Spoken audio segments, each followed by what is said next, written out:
My name is Alain Chapps. I'm a fashion designer and a proud father. I am father. Back against the wall, head still high, push through it all. Father am I, lead by example, but still I gotta follow. Value your seeds, let's promise them tomorrow. Forever I stand, it's never to be a bother. Forever I'm man, forever I'm father. Forever I stand, it's never to be a bother. Forever I'm man, forever I'm father. My name is Alan Irvin, and this is I Am Father. One thing about fatherhood is you're a father once your seed has been conceived, whether you like it or not, whether you take the ownership and the responsibility or not. And what we're talking about now is the mindset that fathers has to have to really be a father, because just because you put the sperm there, that doesn't mean your job is over. Actually, it means your whole life has just changed. And that's what we're here to talk about. And it's best that you pick up fatherhood at conception opposed to when your seed is 27, 28 years old. It's best to do it now. And you will want to do it now. And we're going to talk about the reasons you should do it now by talking about the mindset you need to have from day one.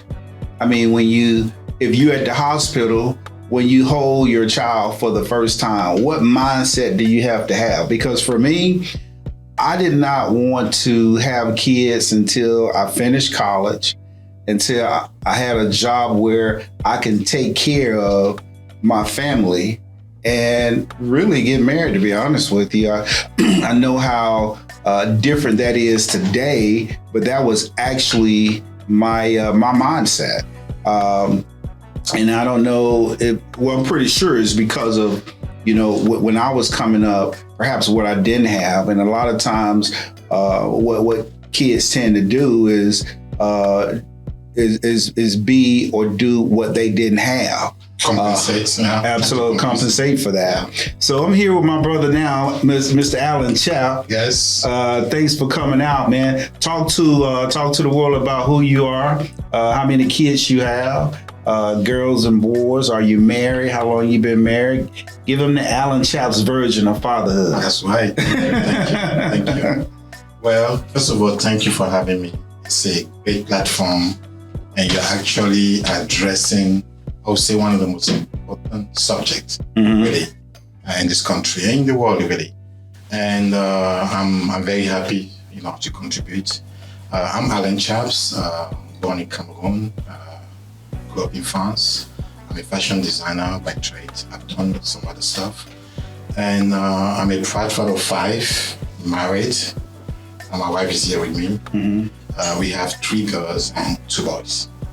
And the last one is just 3 years old. So we have all of us. So we have one adult, daughter, 2 teenagers and 2 kids.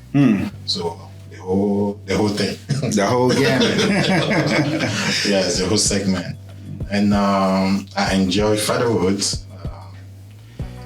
As I heard your comment that you just made about when that conception and you hold that kids. You're not just a sperm donor. Really, I see it as a responsibility, as a word, responsibility. You are responsible for the life of the human being. So I'll call it the weightiest responsibility you can have. That although human beings are relying on you to lead them, to protect them. And that's the mindset you gotta have. Yes. Absolutely. Yes. Now, where are you from? Cameroon.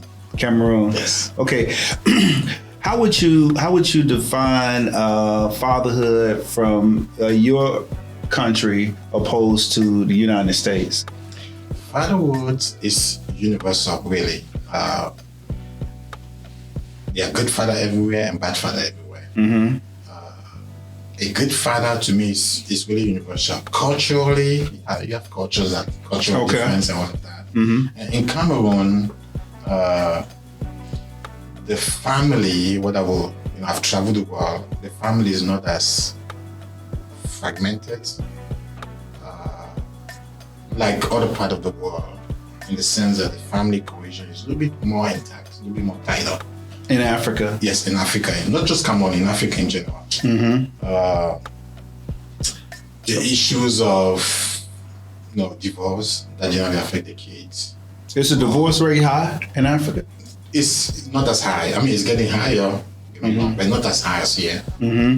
Or having children out of wedlocks. Those situations like that, I would say, will be less. I would think that'll be a little more tricky though in Africa,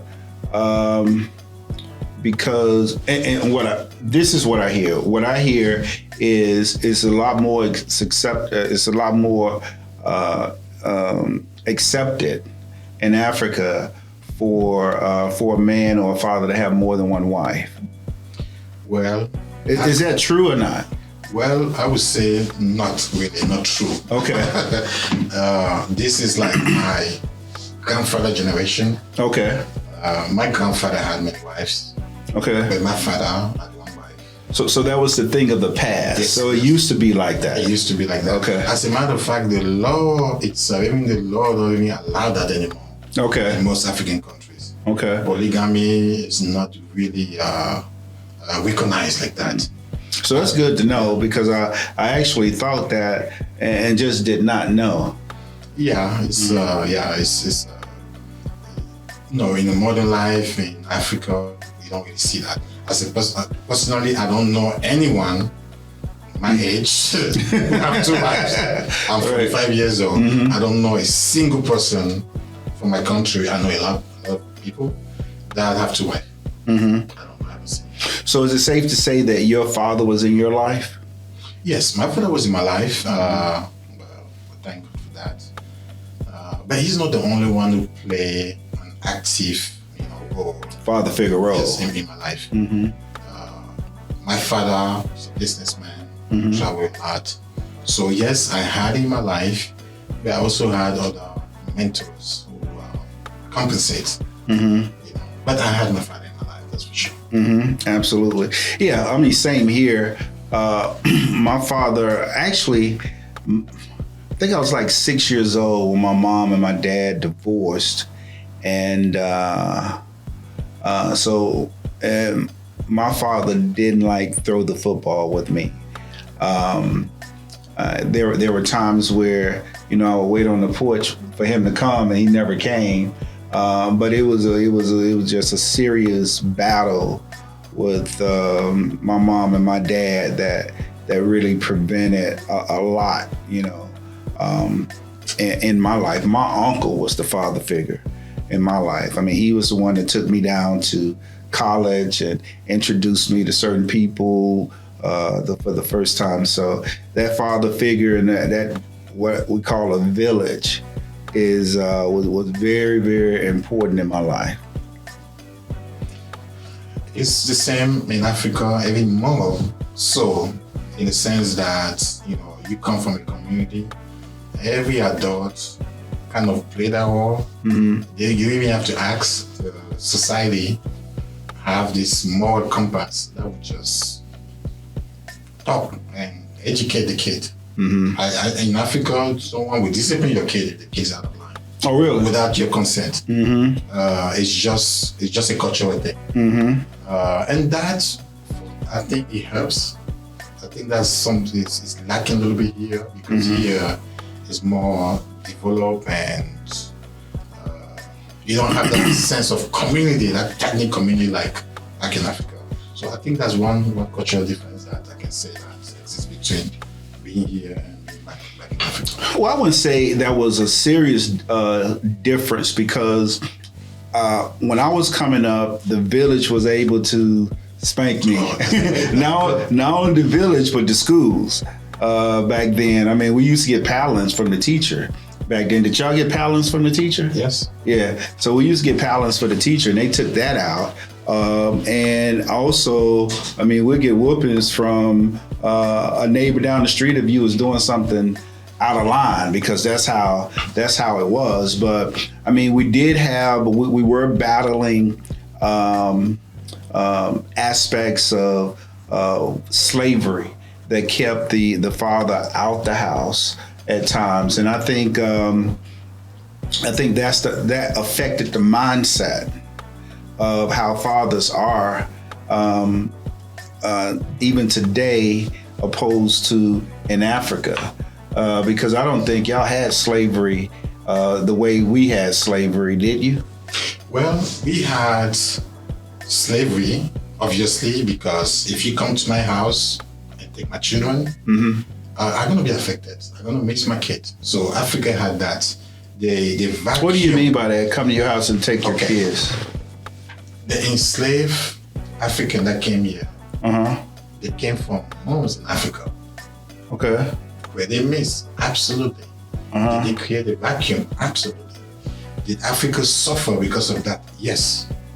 So they took your kids. They didn't take the father out. Well, when I say they take kids, I mean African children. Right. That's what I'm saying. Not necessarily infant, like African children. So did that affect the society? Yes. It will create a vacuum. It will create imbalance in the society. So yeah, in that aspect, it did affect Africa. Okay. But what happened, what transpired during slavery is brutal. It's another ballgame. Then later on, Africa had imperialism. What do you say? Imperialism, Okay. where the white people came and colonized Africans in their own country, in their own land. And this happened for 100 and something years. So pretty much enslaved in Africa. So Africa did experience that, but I would say it's different, kind of not the same way. And I think it was much, much brutal in the United States because, I think here, they actually took the father out the house. Not only that, they beat the father in front of the wife and the kids. Then they would rape the wife. Create a lot of psychological issues. Oh, all that psychological. Oh my goodness. So that's why I think one of the ways of changing the paradigm and the mindsets of fathers is mental health. And a lot of our community don't really, I think they're getting better with mental health, but they didn't really accept mental health, especially going on. I know when I was coming up, my perception of mental health was you was crazy. And you had to go to the crazy house, or you had to go. We used to have a place for it. We used to know the city. We used to know the place, all of that. And when you thought about it, you thought of straight jackets.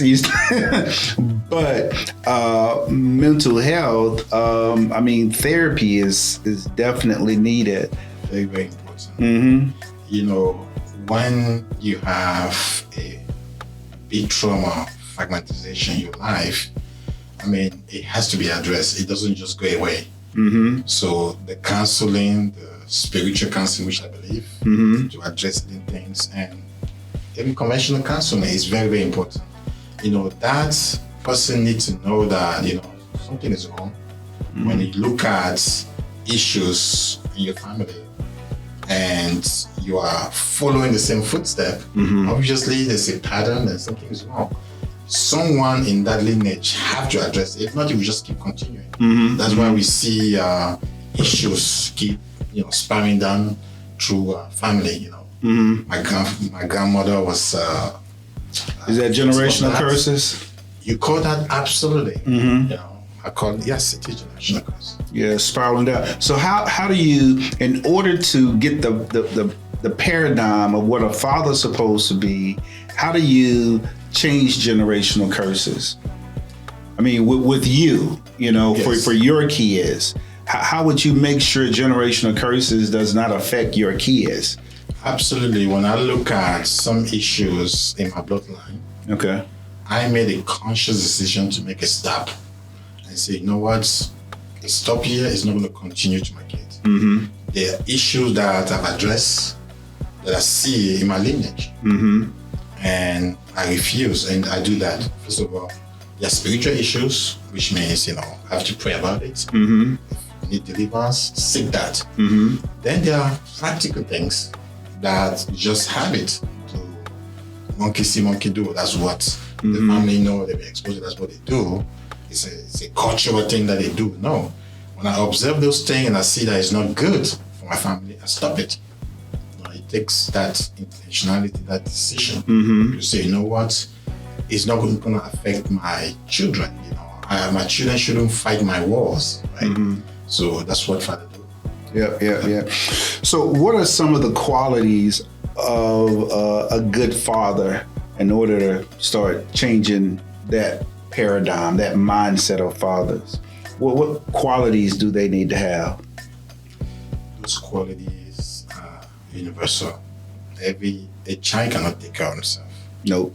So a father, from the very conception of that child, is giving identity to that child, giving orientation to that child, providing for that child, and educating the child to be successful and fulfill their destiny.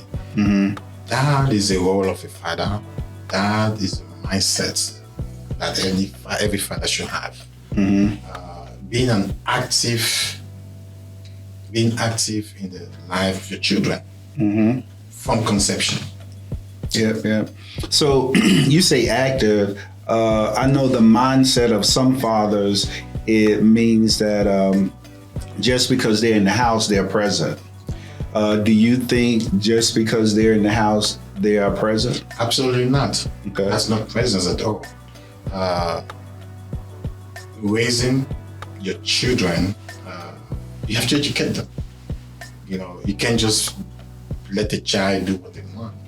They need orientation, they need discipline. So you need an active role. You need to participate and know what is going on in their life. So that's really what being present means. Not just being there, no. Absolutely. I use myself as an example. My father was a great provider. Because he was a business owner, Yes, right? yes. But it wasn't enough. What are some of the things that fathers have to get in their mindset to do to be active? Well, they have to know that that child needs education, needs everything that to make them successful. Not showing, if the mother is there, generally they do provide that, which is great. They need a sense of identity. They need to find a purpose in life. The father is there to help that kid figure that out at every step of the way. By virtue of being the father, I'm older than you, I have more experience. I experience the world than you. So there are many things, many mistakes that the child don't have to make because the father is there.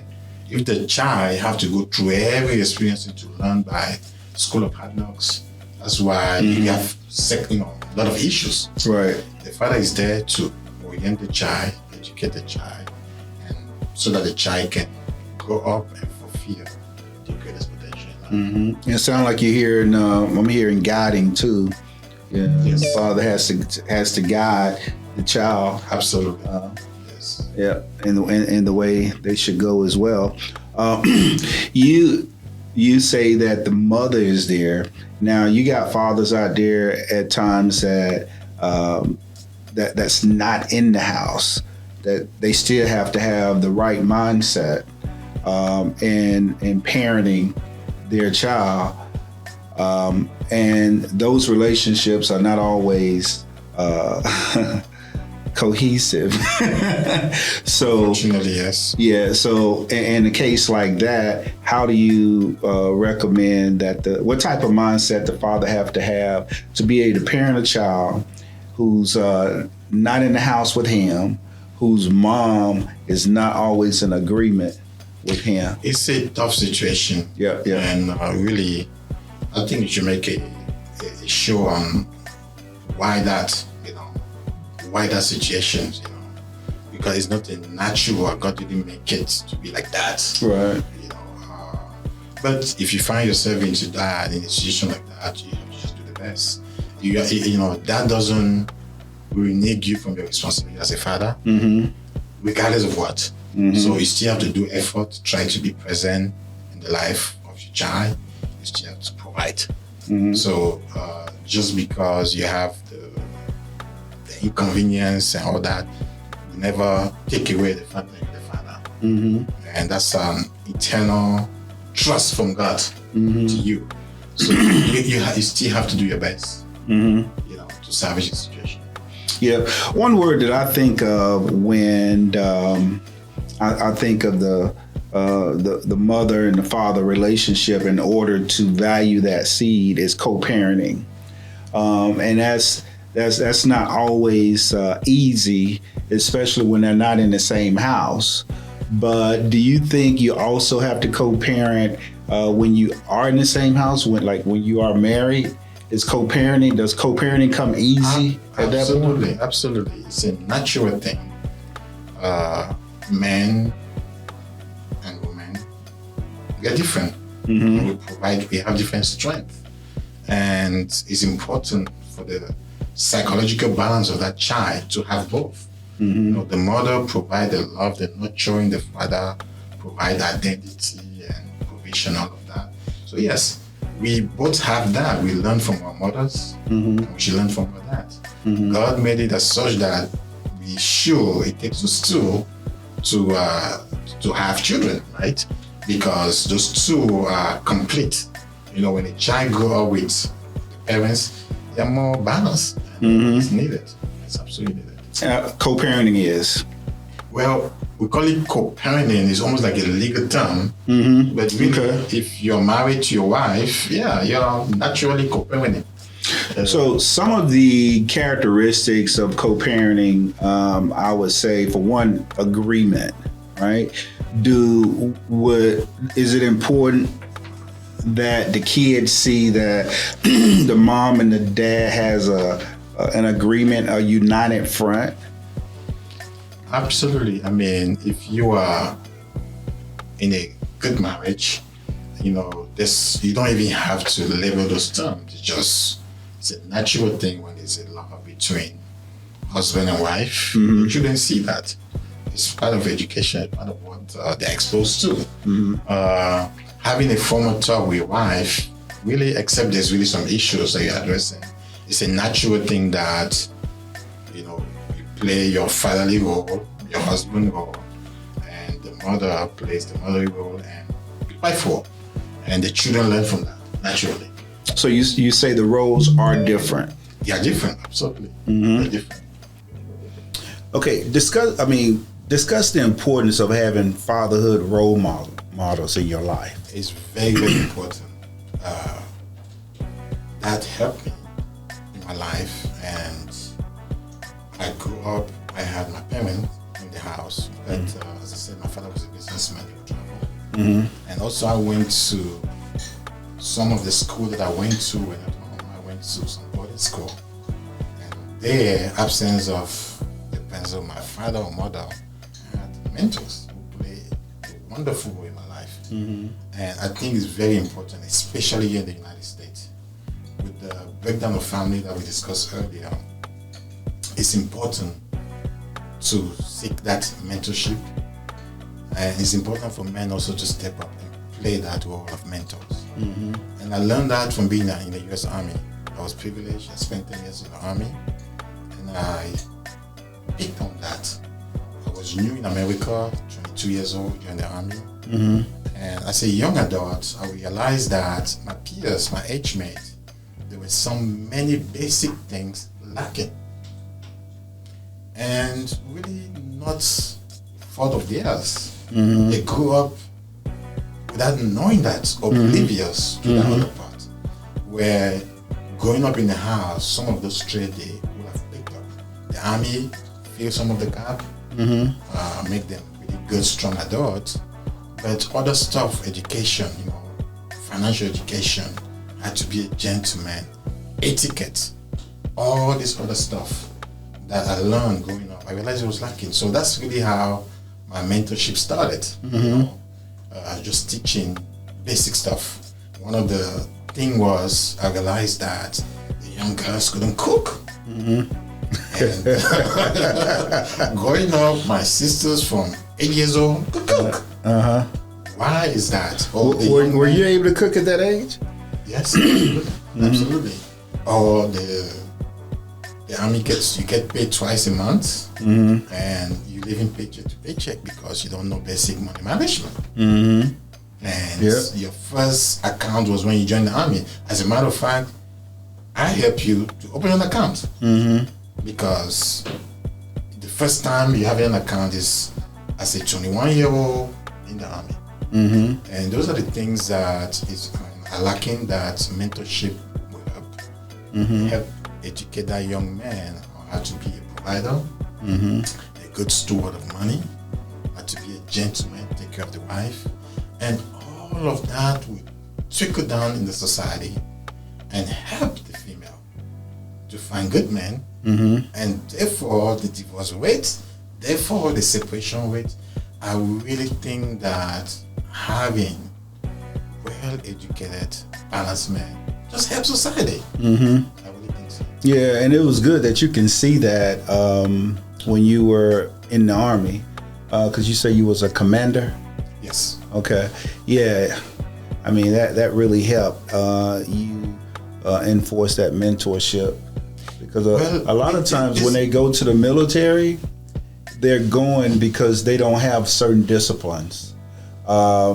You have, I think, the ones that go as an officer or a second lieutenant coming out of college, they have certain disciplines, but where I'm from, military was like a last result for a lot of men. I mean, if we can't get you right, you go into the military. I mean, that's just where I'm from. I saw both. I really saw a lot that came from very balanced, traditional home where grandparent was in the military, then the military. Look, almost like now that happens, absolutely. So I saw that a lot, you know, which was a good thing. But some of what you just described also. But I would say the army does a better job than the society itself. In general, the general society does a poor job. The army does a better job because the teaching of character, the training, it does boost the confidence and kind of cover some of that gap that we're talking about. Just being in the society, in a company of people that you accepted, and that friendship, that bond, it helps. You know, but further, the mentorship of those things that we just discussed about being a gentleman, etiquette, money management, provider, all of that. Absolutely. Where I think mentors should step in and teach. And Spiritual as well. That have nothing to do with rank. I think any adult that master any of this should try to pass it on. And it's really, really needed. It's really needed. I get here in Atlanta or when I was in DC, women all the time cry out, "Can you talk to my son?" All of that. It's a privilege, and we should do that. We should do that anymore. Yeah, because as good kids, good adult male will be it's great for the society. To me, it fixes everything because good husband, which means less divorce, less crime, that's everything. That's the head. The head is fine, everything fall in place. Yeah. Absolutely. How do you think not having the right mindset as a father affect relationships, affect female relationships? It's tremendous, disastrous because the man who doesn't know his own identity will not be there. We will renege that responsibility to the female, and that's why we see many single women struggling, trying to fulfill both roles. Well, Trying to fulfill what role? the role of the father and the mother, which is not a call. It's not. That's not how God made it to be. It takes a man and a female to produce that child, and both should play that role. When when the man renege responsibility, the woman sometimes have no choice but to step in. And it's very difficult to try to be a man when God made you a woman. It's not possible. Absolutely. And it burns them out. It's not good. It's just a very tasking thing. The women have to be the provider, teaching, disciplinary, discipline, and all of that. That's not really a call. So it's very, very difficult. Yeah, it's tasking on her. She don't have the shoulders at times to be able to fulfill certain things like a man would be able to fulfill. I think honestly, we society, we should look at that with compassion. You know, it's a tough situation. It's not fair. Absolutely not fair. Yeah. One thing that I know discourage a lot of fathers is they can't make that breakthrough with the mom.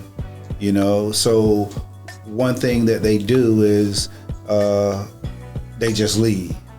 I mean, and sometimes it's easy, sometimes it's hard, but for the ones that it's easy for, I mean, how would you suggest they tackle that type of relationship with the mom? What do you suggest they do? This is, well, first of all, it's a very difficult situation. But the fatherhood responsibility is not a temporary thing. It's not also even dependent of having that cooperation with the woman. If you are the father, it's eternal. It's a permanent responsibility. Permanent. You, man, father, do not abandon the children. It doesn't matter what it is.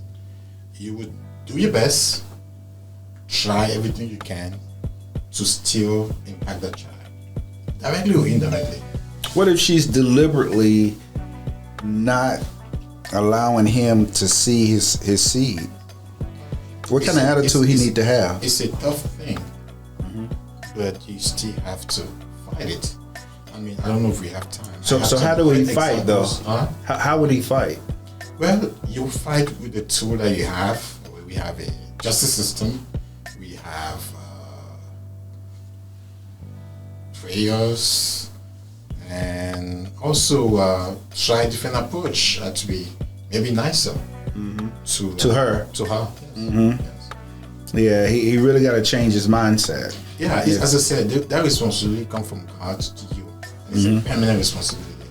You cannot renege it because no. Absolutely. I'll give an example. You have a child. You can be a provider. It doesn't matter if the mother is cooperative or not. If you just come and give money for my child, she will take it.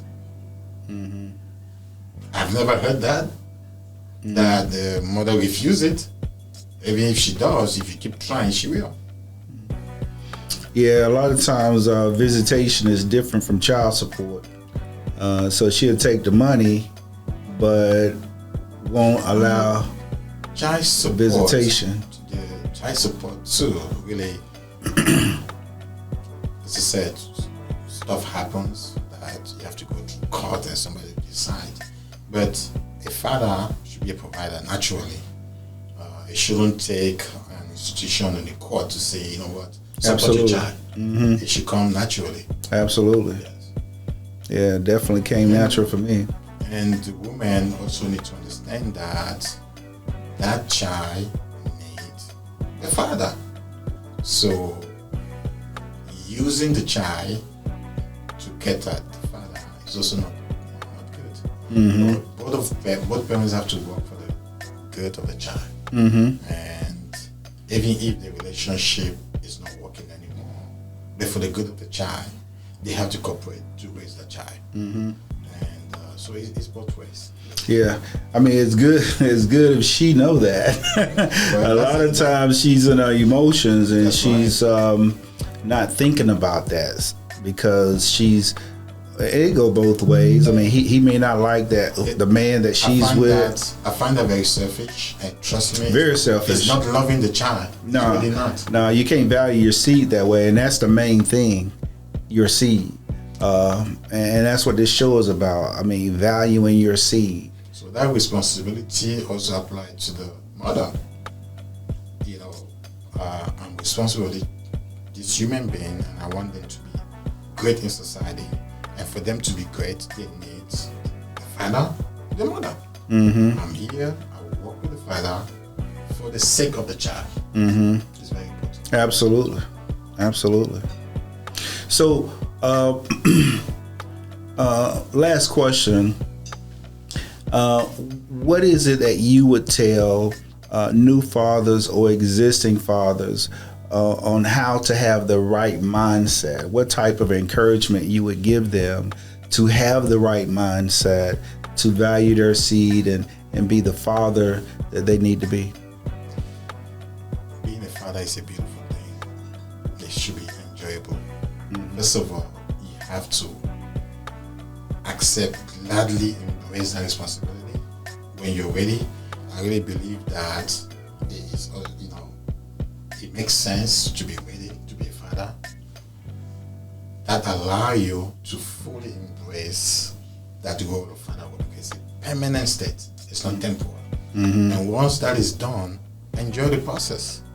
It's beautiful. It's beautiful to play with your kids. The joy that comes with that, you can't have it any other way. So it's not a travail. It's not a burden. It's a beautiful, enjoyable thing. And I think sometimes that get lost, almost like it's a burden. No, it's because if you really prepare yourself and ready to take that responsibility, it's a journey that you do with excitement. If you have kids, everyone who have kids and have a good relationship with a kid can tell you that they enjoy being with the kid. So that's what I would say to them. Absolutely. Get ready, don't just avoid accidental fatherhood. Make sure you're ready, and when you're ready, do it well. Absolutely. Great. Appreciate you, my brother. Thank you. Thanks for having me. Got to have you It's again. awesome. It's a lot. I think you got a lot more in you. Listen, if you like what you heard, I need you to subscribe for one, because there's going to be a lot more information that's coming based on the fatherhood paradigm. I mean, what type of mindset you need to have to be a father, no matter how you became a father. And there's a lot of different ways you can become a father. But yeah, so subscribe and then like this video and even comment. And most of all, share it out to someone that you believe that could benefit from this. Thank you, brother. Thank you. All right, Thank you. man.